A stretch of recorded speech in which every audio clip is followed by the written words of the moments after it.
Hello. Good morning again. Good morning again. It's lunch, isn't it? All right, welcome everybody to Life Without Limits, How to Overcome Fear and Doubt. I am Mandy White Pearl, and I am happy today to be hosting an extraordinary woman, Joyce Buford of JoyceBufordEmpowers.com, where today she's going to be sharing with us some of the adventures that she's been up to.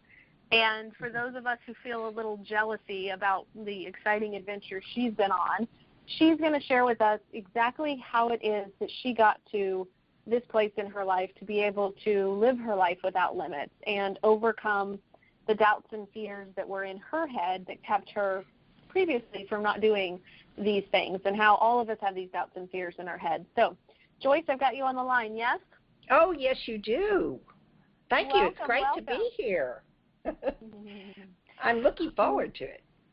Very good, very good. Well, we've got some exciting stuff to share today. I know we've been talking about this. So jump right in and say, our audience came to the call because they were wanting to travel more. They were wanting to, stop feeling like life was so hard and such a struggle. So you just recently got back from Machu Picchu. Tell us a little bit about, why you were there and kind of the story of what got you there. Well, my story really starts about 6 years ago, and that was because of where I was in my life. Have you ever gone through an event in your life, listeners, all of you out there, when you just come up against something that totally changes your life, and you're almost stopped? It's like, okay, what do I do now? I've totally changed my environment, my world, and that could be so many things. I could think of divorce, which was my total changer, but there's also the job change, there's death of a spouse, there's any number of things that just absolutely rock our worlds, and we stop. we almost have to reconnect to who we are. So my story starts 6 years ago after I'd gone through such a life change, and I was really just looking for what's next. What do I do? My world has changed so much, I don't even recognize it. So I decided that I would travel. I would take a trip, and because I love to travel. And so I picked a trip to Machu Picchu because so many people had that on their list. I thought, well, I've always wanted to go there. So I took that trip sort of as an escape.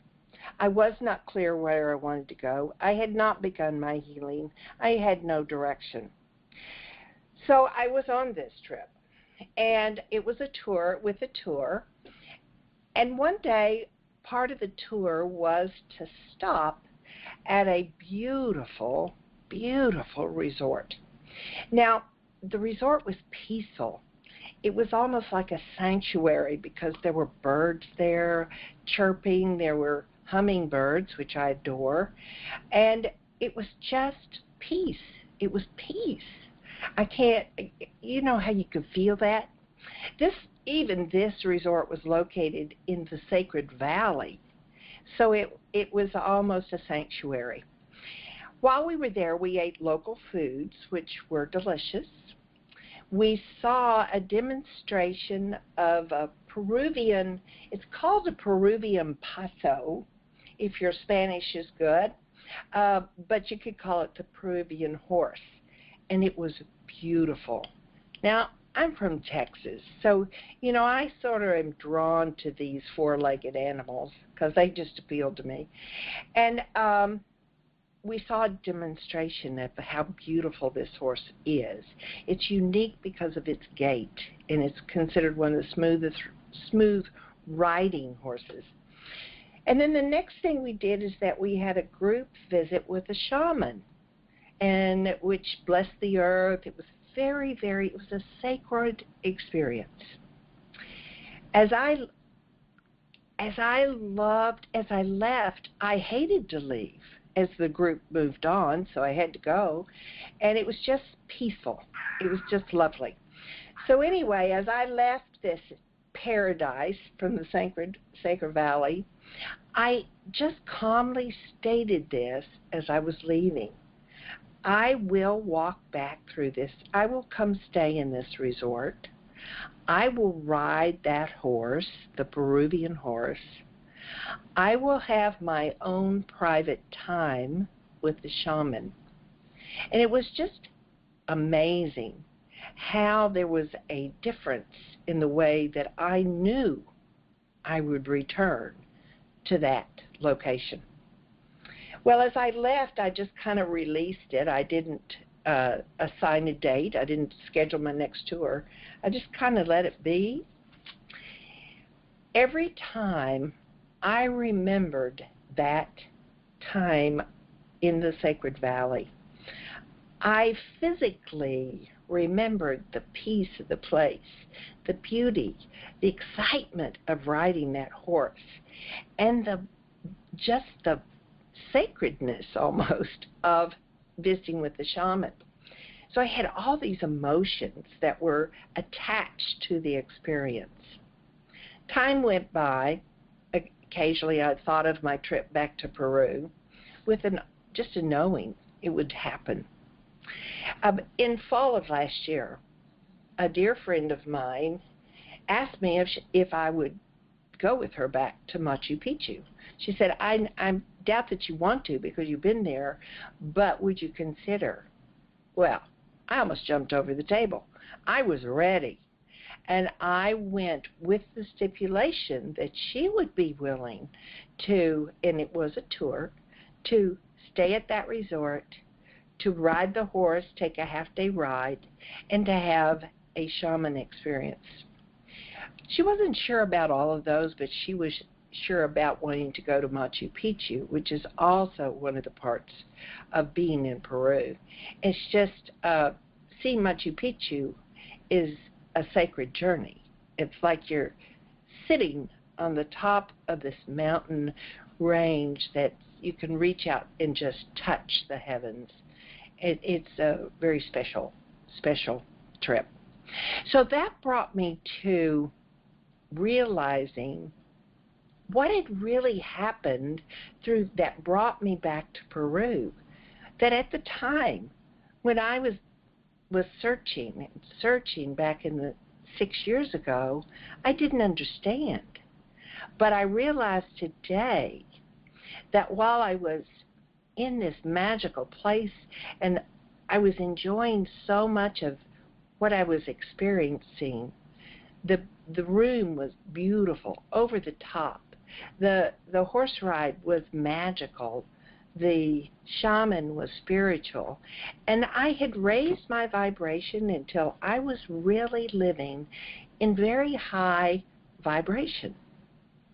And the wonderful part about this, because when you open yourself up for things to happen in your life. While I was there, I was called by a new real estate agent that I'd turned over this property I'd been trying to sell for 5 years, and I got a text that said, "You have a buyer." So I knew with all of that, the beauty of the trip, with the unexpected sale of the property, that I had been living in the raised vibration of where all things are possible. And I just get chills thinking about how beautiful and how much that when you are living in your genius, and your genius is you've stated your fact, you've stated what you wanted, you're very clear where you want to go, then the genius of who you are raises you up and you are living at a vibration that is magical. That's my story, and I'm sticking with it.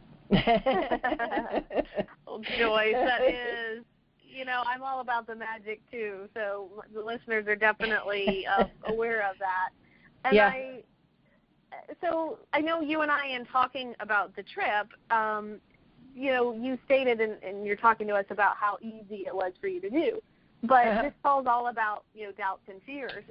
Tell me, did you have any doubts and fears about, even though this was something you knew you wanted to do and you were being presented with the ability to do it, was there any, I know you have some, so what were the little nagging thoughts that could have been really noisy and kept you from going?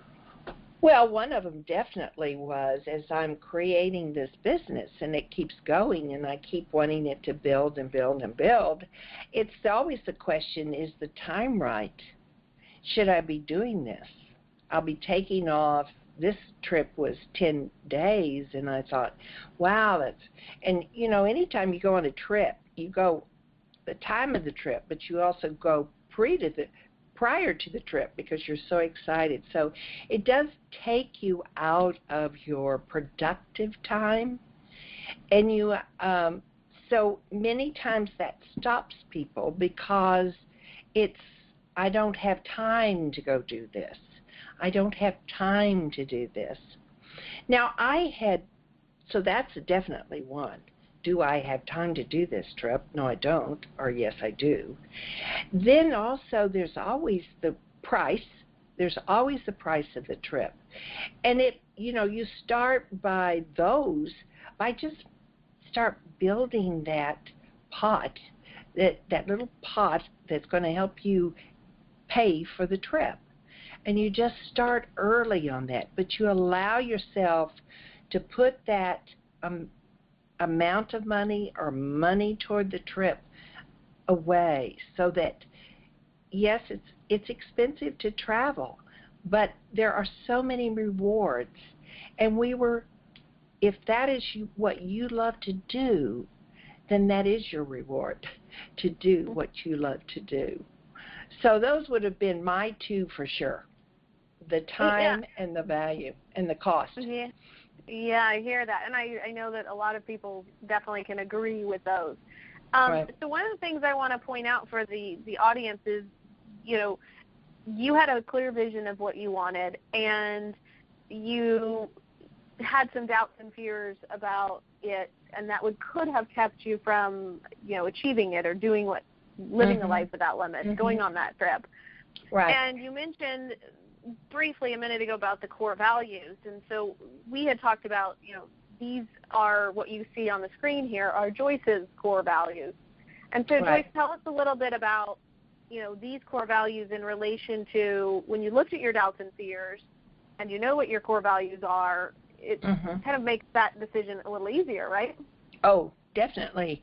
For me, you can see, and these are more or less ranked in the order. Happiness is very important to me.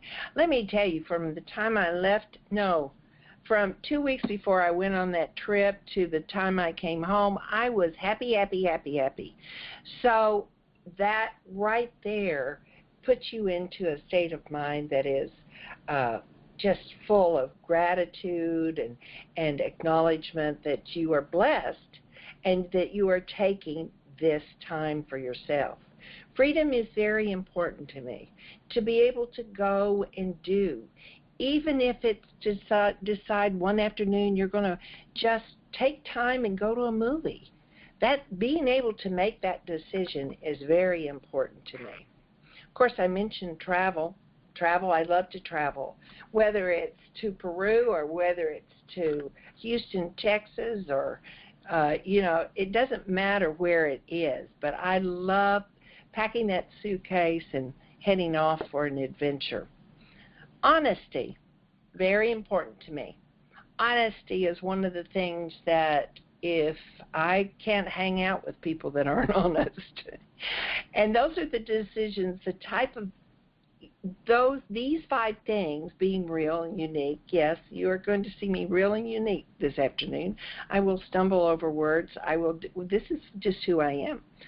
So, you love me in spite of all those things. But these are the top 5 core values that I have today. And I think it's so important that we get to know who we are. And one of the bases is, of course, knowing what do you believe? What are your core values? How do you define yourself? But we also know that these core values may not have some that if you were parenting at this time, you may have core values that talk about family, talk about God, your higher power, whatever that might be.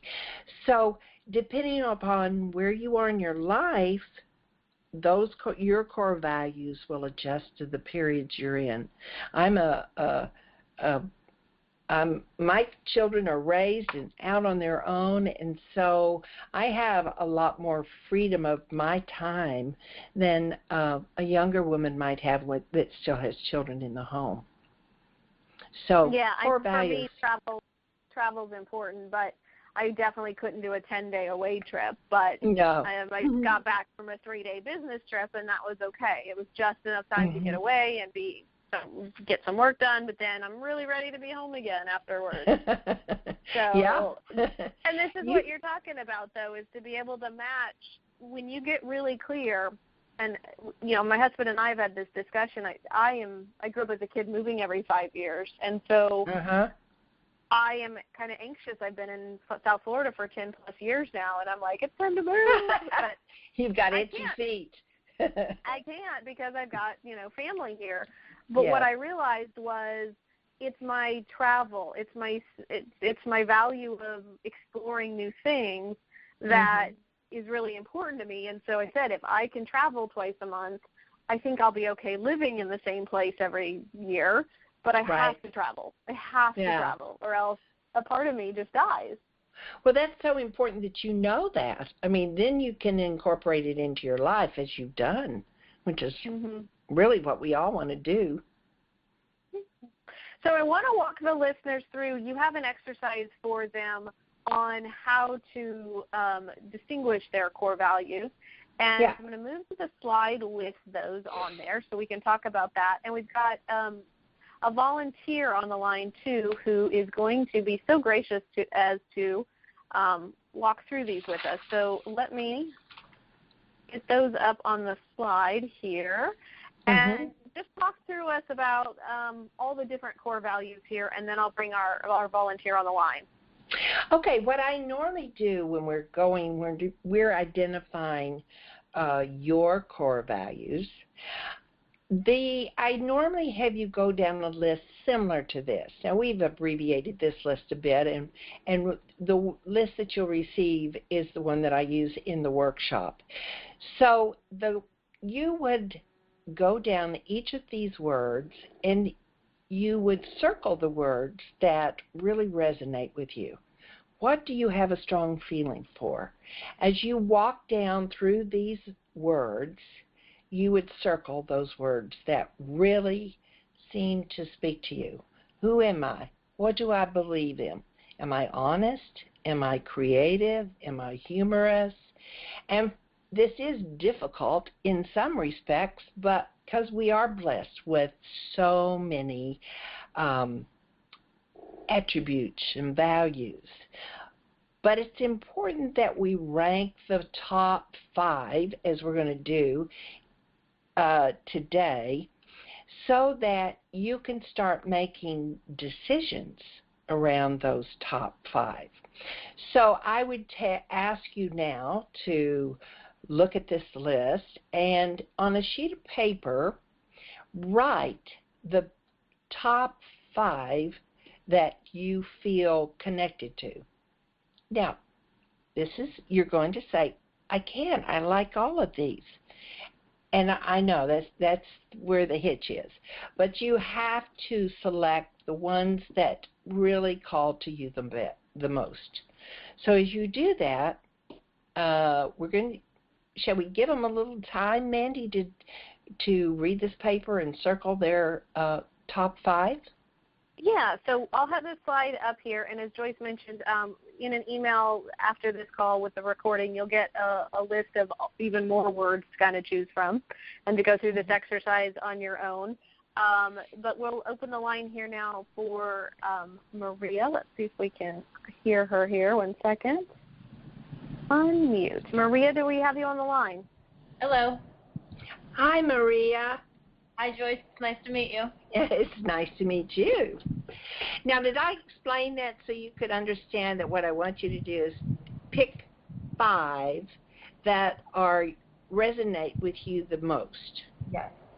Okay. And when you have those selected, will you share those with us? And we're going to do an exercise with them. Yeah. Is it okay if I select words that maybe 1 or 2 might not be listed? Absolutely. Okay. Okay. Well, the first one I would choose is family. All right. Family. All right. Next. Integrity. Mm-hmm. Inspiring. Okay. Next. Yeah, I'm thinking.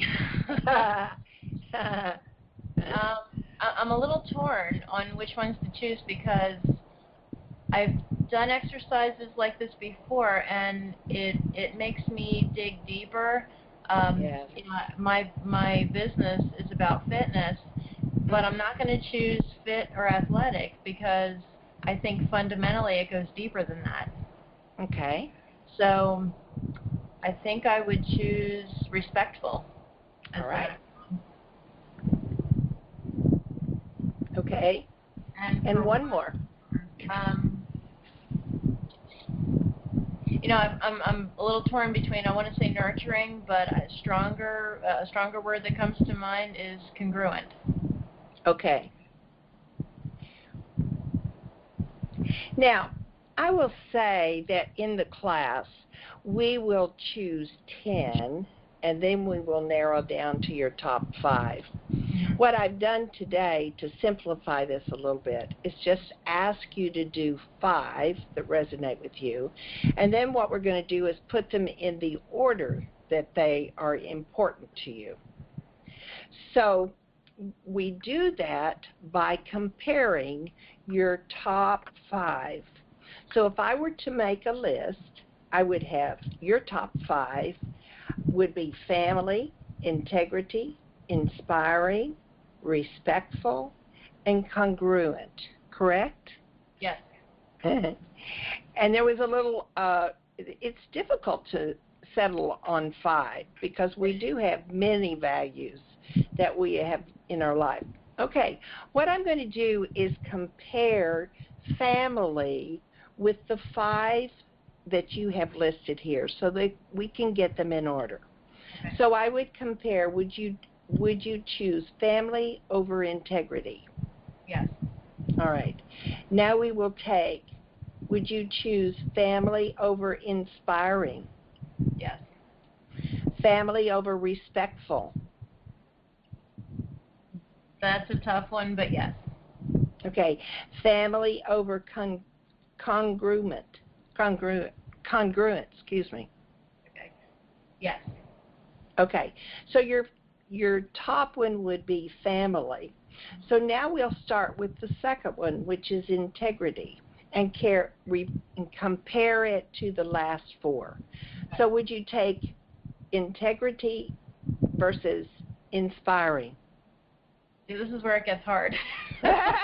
It does, doesn't it? It does, because family outweighed everything kind of by far, because I feel like that is fundamental to everything else. Right. The others are much more closely related to me.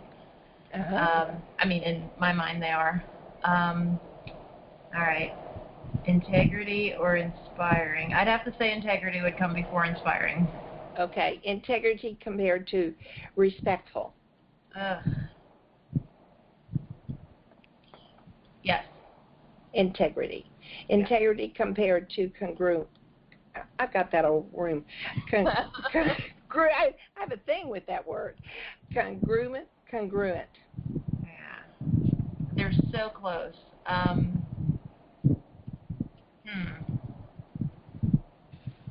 Yeah, I think it's more fundamental then congruent. So yes. Okay. Integrity first.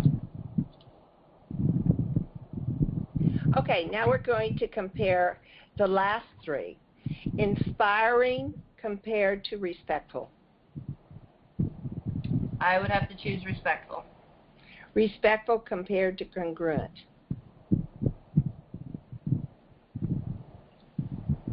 And there I would choose congruent. Congruent is Yeah. what you said? Okay. Yeah. So your third one is congruent. Mm-hmm. Now we will compare inspiring to respectful. Inspiring. All right.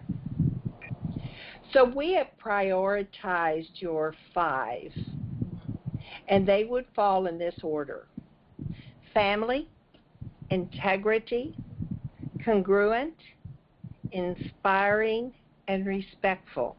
Mm-hmm. And I would encourage you that whenever you make values that you have in life decisions that you have coming up, major decisions that you have, that you use these 5 words that you have and make sure that your decisions are applied to each of these. Whatever the decision is, that it, how does it affect the family? Is it working within your integrity? Is it congruent with who you are? Is it inspiring? Does it make you want to get out and do it? Does it excite you? And then respectful. Is it respectful to who you are? Mm-hmm. Is that correct, how you would use those? Absolutely. Yeah. So have you used these in the past? I think this? I have, yes. Not specifically to this extent, but yes. Yeah. It's when you, and a good example is with the honesty issue with me. I just simply can't hang out with people that aren't honest. If they step out on the tip at a restaurant, or they're dishonest in other ways, it's just not, I don't feel comfortable. I don't want to hang with these people. I want to go someplace else. So we don't have a long-term relationship. And you will find the same way here. If your family is not working well, and it's affecting your family negative, a decision, you may find that it doesn't go well with you. So you want to make sure that's always on your list. So have I explained it correctly, and do you feel comfortable with those? Yeah, definitely. All right. I'm going to encourage anybody that maybe had a question about this, and we will provide you with a telephone number. You are more than welcome to call me, and I will walk through this core values with you. But I thank you very much, Maria, for volunteering to help with this exercise. Thank you for being here and doing this. Okay, great. Thanks. Yep. Yeah, thanks, Maria. I'm going to get you back on mute there. All right. So, Joyce, now, after we've gone through this exercise of getting clear on the core values, you work with core values is just one part of really uncovering that hidden genius that we all have within us, yes? Right, yes. Okay. And so let's walk through with them what else are those steps here. And I've got some more slides up here to guide everybody through this. So give us a little talk about what you see genius being. Well, my definition for genius is when you are most people, if they just took the word genius by itself, we'd say, oh, no, I'm not a genius because of the 145 plus IQ. But when I put a definition to genius, I really call it living in your passion plus your talents so that you're living your purpose. So if we're passionate about something and we're using the talents that we have, for whatever they are. They could be unique to us, or they could be, we have lots of friends that have this similar talents. But because of our passions combined with our talents, then we are living in our purpose. When you are living in your purpose, you are lost. You can get lost in what you're doing. Your job becomes not a job, but a pleasure to do, because you're using your talents, you're using what really excites you about being part of, and therefore the purpose comes. What is it? Do I want to be working on this job? Do I want to be coaching people to find their purpose and their genius? What is it that really makes you, as Mandy has called it, in the flow? I call it in your genius, when you are living in that spirit where everything is, yes, I love being here. So that's how I look at the word genius. Now, when you're living in your genius, it means that you have to do some work on really identifying who you are. We need to get clear about just who we are mentally. We need to know who we are physically, and we need to know who we are financially. Where do we stand today? And one of the very first things that I always have people do is the time that we spend getting to know who we are as a person. Do we love ourselves? Do we value ourselves? What do we really believe about who we are? That's one of the basic things that we spend time on. And yes, I even ask you to do the mirror exercise to start that work. A very basic exercise where you just look in the mirror and you talk to yourself and end it by saying, I love you. I love you, Joyce Buford. I love for all the talents that you've used today. So we do exercises through the Genius program that connect us so we get very clear about what we like, who we are, where we stand physically, do we have weaknesses we need to overcome, and financially, are we hiding our head in the sand and pretending we don't have a care about financial responsibilities? Are we stepping up and becoming more responsible? So we get very clear. The next step is engagement. Once we have identified, and we do an exercise where you identify your purpose, it's a visualization exercise. Sometimes we will visit your childhood, because as a child, we came in knowing what we loved to do. We used to play hours in the backyard, playing and acting out who we were and what we liked to do. I can remember spending hours on a pretend stage with a sheet over the clothesline in my backyard and come out as the speaker and the actor and the actress. And so what am I doing today? I'm speaking and coaching, where I love spending my time. So it's reconnecting with who we are and bringing those things into our adult life that's really important. The third step is negotiating the doubts, those things that really do stop us, like the doubt, if I'd listened to it, that would have kept me working on my program, teaching, doing things that with my work, and would not have allowed me to play, to explore, to recognize one of my cores is to occasionally travel, to have the freedom to do that. So getting down to exactly where those came from, which, believe it or not, because we came in here perfectly knowing what we loved to do. And as we grew, by the time we were 5 years old and in school, we had reprogrammed some of that genius that we came in here knowing by our simple parents, by our teachers, by friends, by activities just that we did in our life. And as we looked around, we learned, you don't do this because you'll get this result. And so we stopped doing some of the things that allowed us to explore and be adventuresome and love who we are, because maybe Billy hit us in the face.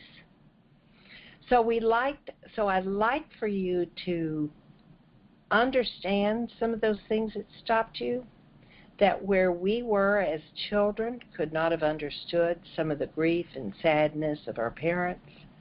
When we took that in as something we had done incorrectly, we had done some shameful things.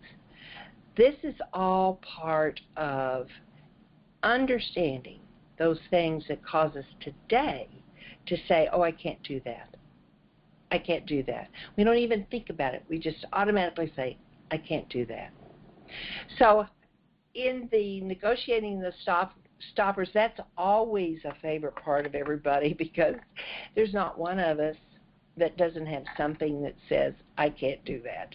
I'm not enough. I need more training. I can't go forward. It's all of those statements that we carry with us.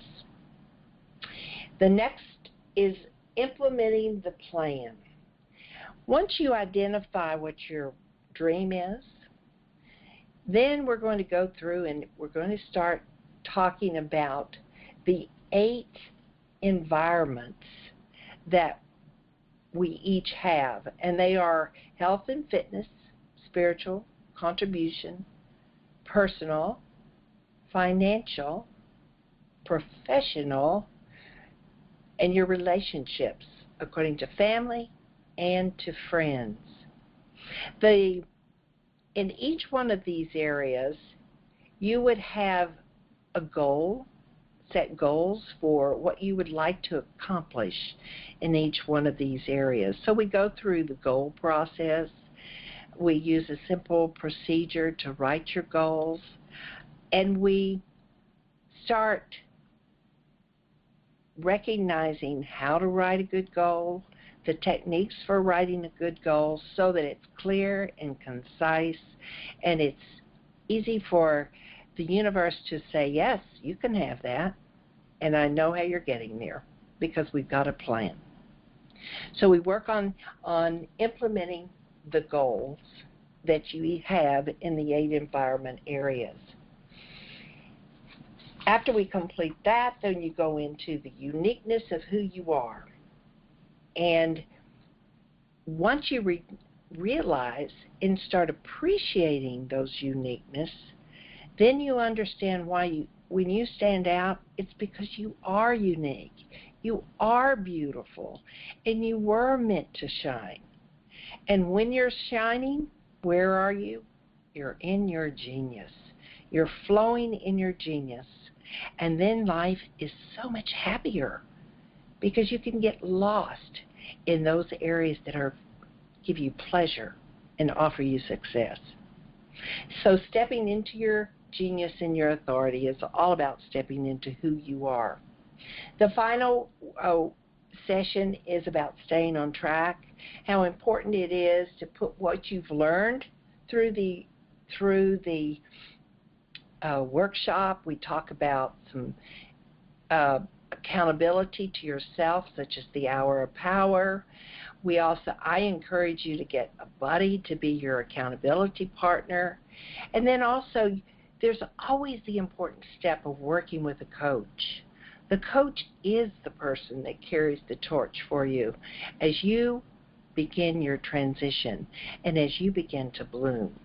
And you open your flower and you become this beautiful, awesome person. So the staying on track is being in your genius. Now, I love my Albert Einstein. Isn't he awesome? Look at that hairdo. But one of the things I appreciated about him was how unique he was, not only as being such a scholar in the 145-plus genius, which, by the way, was never tested, but we assume he was. But he made this statement: everybody is a genius. But if you were judged as a fish, if you were judged, that's wrong.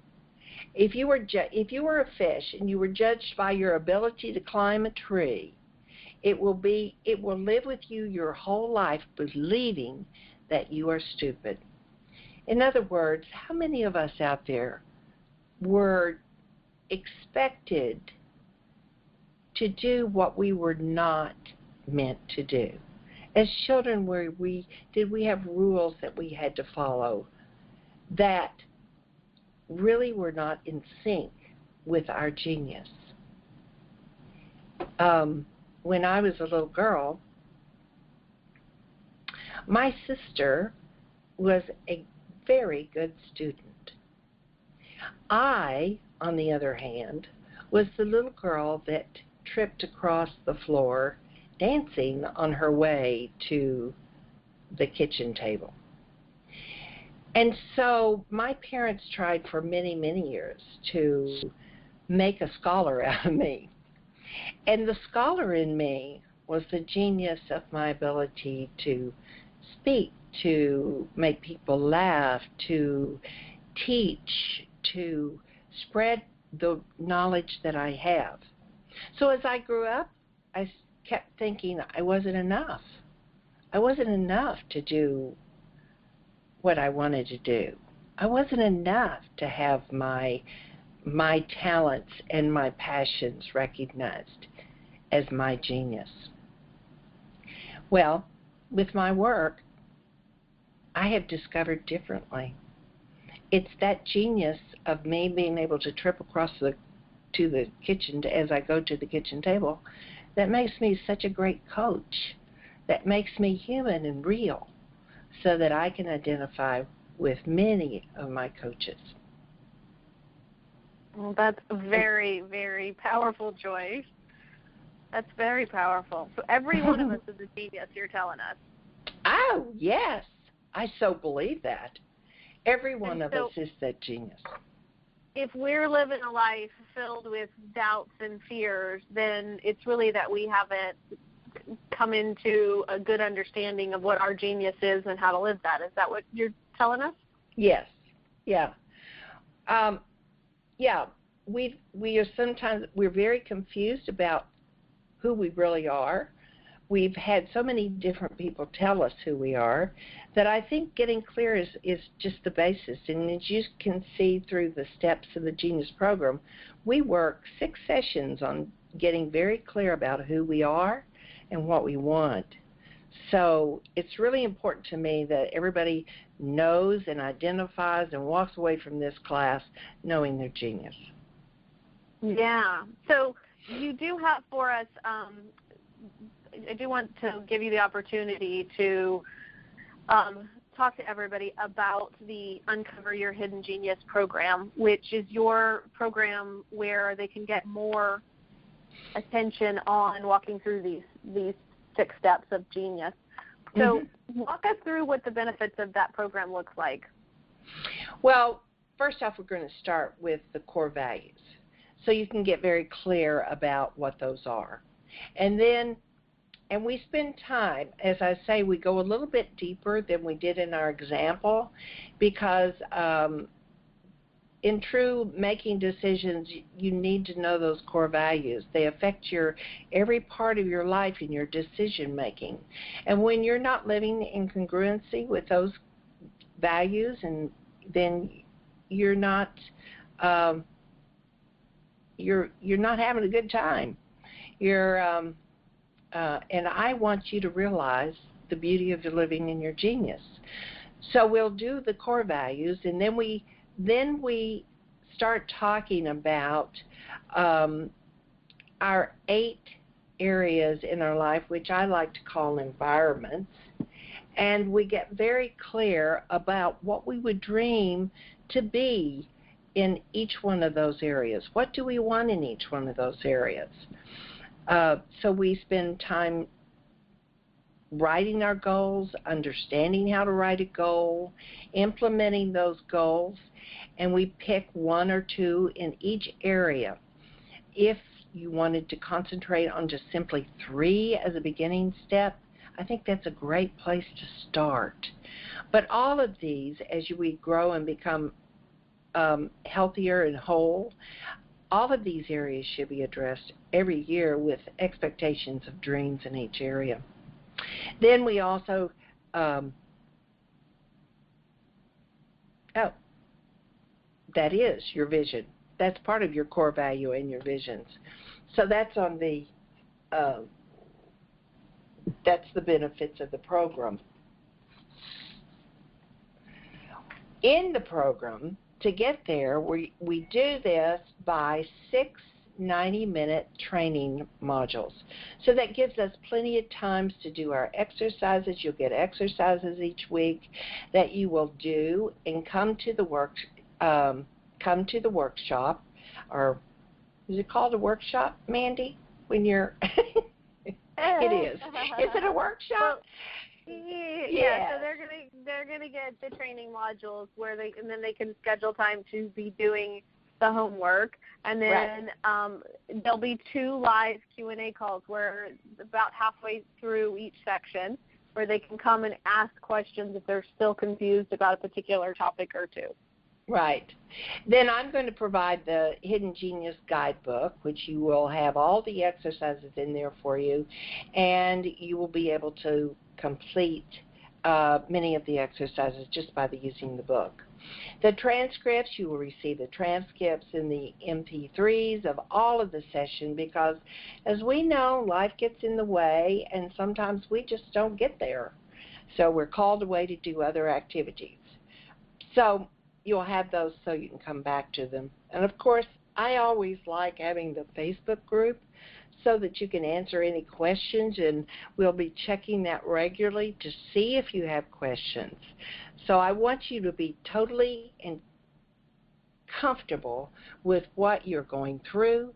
The questions, the 2 sessions are to answer any questions and get very clear. But if you have an all of a sudden question, you can go to the Facebook and we'll answer it through there, through the Facebook. Sounds awesome. So Joyce, I know that this is a program that you work with people on, and they've paid upwards of $2,000, or the value there is $2,000. But because these are my people, and I want them to get into the program, I have asked for you to do a today-only investment of just $197 for the program. So if you guys are interested in spending 6 weeks with Joyce and the others who are learning uncover their own hidden genius, the program is only $197, and this is definitely a limited time offer. And she only has a couple of spaces left in this program at this price, because as her coach, I'm definitely going to have her raise the price here very shortly. But want you guys to be a part of that. And if this sounds like something that's interesting to you, Joyce, can you give us your number so that they can give you a call and get registered? Oh, yes. I'd love to talk to you and explain this further if you have any questions. My number is 903-520-0418. And as you know, that's the cell. That's the number you never give out. So anyway, I'm giving it to you because I want to answer any questions that you might have at any time. So please call. Yeah, great. Well, thank you so much, Joyce, for sharing today and being so willing to share your story and tell us, the doubts and fears that you've had and how you've overcome them. I hope that that's been inspiring to the audience today. Well, I love talking about the Genius Program because there was a time I didn't live in my genius. I didn't know what I was. I didn't know where I was going. I didn't know what tomorrow looked like. And I'm so happy because I know the answers. I know some of those answers. And I want others to be benefited by this program. So that's why I created it. So I'm delighted to share it. And I am delighted to offer such a fabulous investment in the program so that more people can take advantage of it. Because I think if more of us are living our geniuses, then more people will be happy, and we'll finally be the change in the world that we want to see. Right. I so agree. All right, everybody. Thank you so much for joining us here today. And if you have any questions, again, Joyce's number is there on the screen for you to give her a call. There is a version of this, Joyce, if they are interested in doing this at a private level and not just the group level, you can also call and talk to Joyce about working through this program at the VIP day, or working through it in a private coaching program. Oh, definitely. Love to do that. All right. All right. Okay, Emma, thank so you. much for being here. Bye. Bye.